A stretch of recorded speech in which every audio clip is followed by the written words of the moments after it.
نجارا جئت للحياة فداك أبي وأمي ونفسي يا رسول الله، فداك أبي وأمي ونفسي يا رسول الله، وأمي ونفسي يا رسول الله،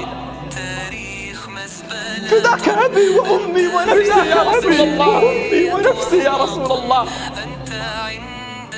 فداك أبي وأمي ونفسي يا رسول الله، فداك أبي وأمي ونفسي يا رسول الله، فداك أبي وأمي ونفسي يا رسول الله، فداك أبي وأمي ونفسي يا رسول الله، فداك أبي وأمي ونفسي يا رسول الله. من سب الله عز وجل لا يغسل ولا يكفن ولا يدفن في مقابر المسلمين.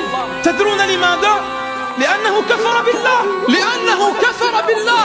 إبليس وهو إبليس لم يتجرأ على سب الله. سب الرسول صلى الله عليه وسلم ردة عن دين الله تبارك وتعالى. أي رسول، أي رسول.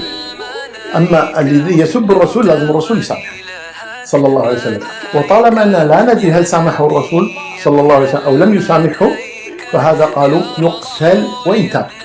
فإذا أعلن توبته قالوا نقبل توبتك، لكن تقتل عقوبة لك على سبك للرسول صلى الله عليه وسلم